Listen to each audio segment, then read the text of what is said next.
Continuando aí a análise do Código Penal, especificamente na parte geral, no título 1 da aplicação da lei penal, vamos tratar do artigo 6º, que trata sobre lugar do crime.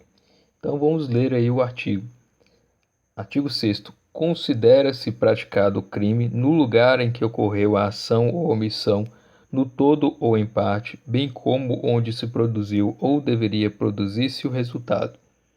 Então, tratamos aí no artigo 6º do lugar do crime. Em que lugar, qual localidade ocorreu o crime? Qual critério para se definir o lugar onde ocorreu o crime?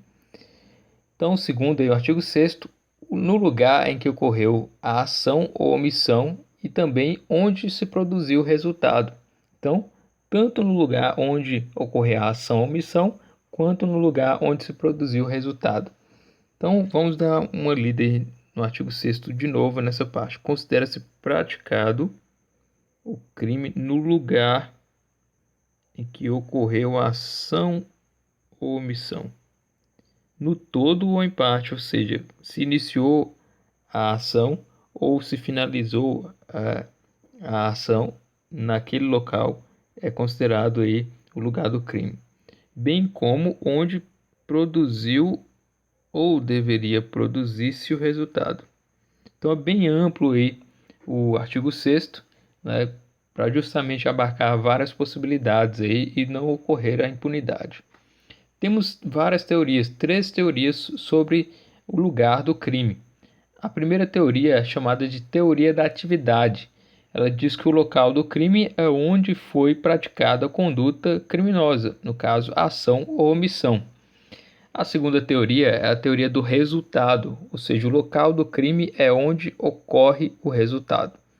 E a terceira teoria é a teoria mista, ou chamada também teoria da ubiquidade.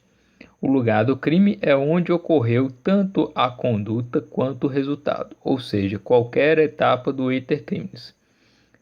O Brasil, ele adotou qual dessas 3 teorias? Adotou a teoria mista ou da ubiquidade aqui no artigo 6º, ou seja, o local do crime é tanto no lugar em que se realizou a conduta, quanto no lugar em que teve o seu resultado.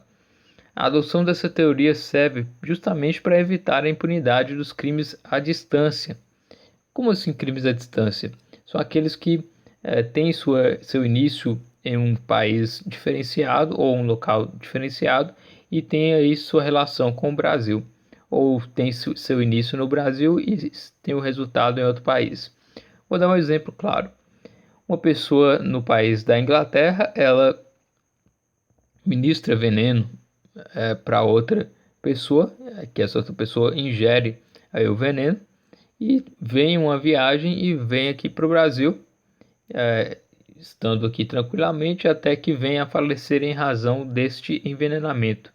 O resultado ocorreu em território nacional, então, portanto, vai ser considerado o lugar do crime onde produziu-se o resultado, embora a ação inicial do crime tenha sido realizada na Inglaterra. O mesmo vale também ao contrário.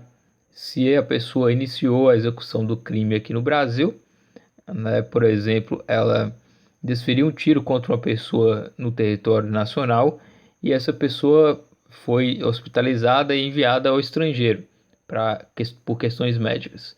E lá no estrangeiro a pessoa veio a falecer. Então, a ação foi aqui no Brasil, então se aplica-se também a lei nacional. Justamente assim, para poder abarcar aí todas as possibilidades e evitar a impunidade, como já mencionei.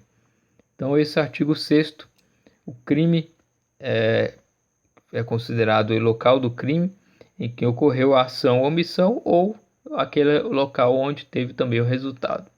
E daí vem aquela diferenciação, o macete bem utilizado nos concursos públicos, né, o nome luta, que é o tempo do crime será a teoria da atividade e o lugar do crime será a teoria da ubiquidade. Então, bem difícil aí de esquecer com esse macete. Lugar, ubiquidade, tempo, atividade.